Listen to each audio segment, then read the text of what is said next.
نبي عليه الصلاة والسلام صحابي بقوا يميد سؤال بويدي وحكو يري أي الناس خير نبي الله دتك يا خير بدن دتك يا وناكسن والنبي عليه الصلاة والسلام من طال عمره وحسن عمله قفك إلهي عمر دير وسيه وعمر يسوع ديراده عمل كيسنا وناكسناده قفك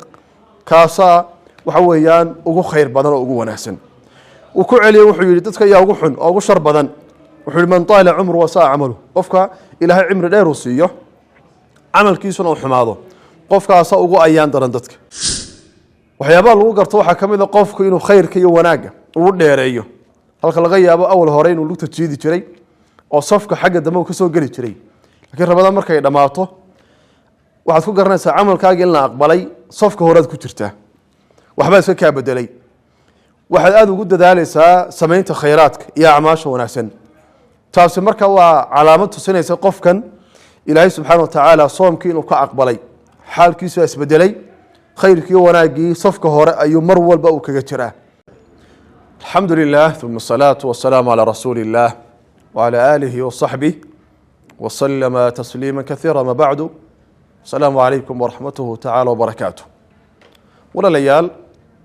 حيث ويدين له وامحي على مضها لغو قران كره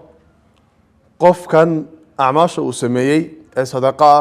صونأة بشهر رمضان إن إلهي سبحانه وتعالى وكأقبلي أن أعمل كالصانحة إن إلهي سبحانه وتعالى كأقبلي إيا إنكره waxa lagu gartaa waxyaabo fara badan waxa kamida qofka xaaladiisu isbedesho bisha Ramadaan markay ay soo galeysay iyo maalinta ay ka baxday waa inuu farqi ku dhaxeeyo oo waxa weeyaan abdigii amba caashadii bisha Ramadaan ka hor say ahayd am xaaladeedu ahayd waa inay noqoto bacda Ramadaan mid ka duwan oo quraanku saameyn ku yeeshay oo nolosheeda wax badan uu ka bedelay waxyaabaha lagu garto waxa kamid ah qofku inuu khayrka iyo wanaaga uu dheereeyo halka laga yaabo awal hore inuu lugta jiidi jiray oo safka xagga dambe ka soo gali jiray laakiin rabada markay dhamaato waxaad ku garanaysaa amalkaaga in la aqbalay safka horeed ku jirtaa waxba iska ka bedelay waxaad aad ugu dadaalaysaa sameynta khayraadka iyo acmaasha wanaagsan taasi marka waa calaamad tusinaysa qofkan ilaahay subxaanahu wa ta'ala soomkii inuu ka aqbalay xaalkiisu isbedelay khayrkii wanaagii safka hore ayuu mar walba uu kaga jiraa waxyaabaha waxa kamid markaa qofku inuu daa'imo taacadki oo taacadi aanu tarin bisha Ramadaan ba dhamaatay lixdii Shawaal ba soontay isniin kasta iyo khamiis kasta soontay ayaamul beedkii ba soontay 13 iyo 14 bisha taasi marka waxay daliil u tahay maadaama soonkii iyo acmaash iyo khayrkii aad sii wado in amalkaaga bisha Ramadaan waxa weeyaan laga aqbalay waxa kamid sidoo kale inshiraaxu sadr qofku inuu noqdo qof laabtiisu ay fayowda oo umada muslimiinta laabtiisu waxa weeyaan uu furo gabagabadu waxay tahay qofka amalkiisuna uu dheeraado amalkiisuna cimrigiisuna uu dheeraado amalkiisuna uu wanaagsanaado waxa la tilmaamay qofkaasi inuu yahay qof Ilaahay subxaanahu wa ta'ala khayr fara badan oo la damcay nabiga calayhi salaatu wassalaam صحابي بقوا يميد سؤال بويدي وحكو يري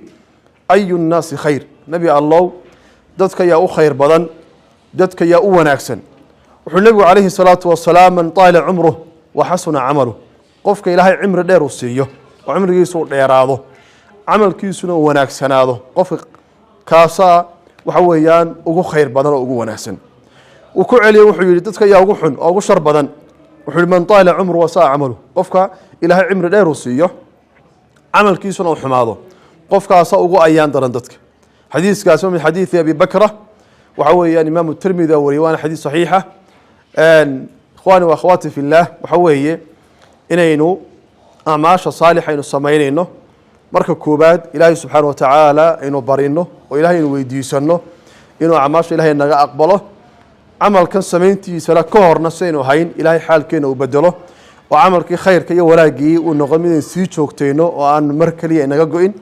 وحيله ودي سنة إنه صام كي عبادة وإنك أقبله وإلى هنا وصلي اللهم على سيدنا محمد وعلى آله وصحبه وسلم تسليما كثيرا.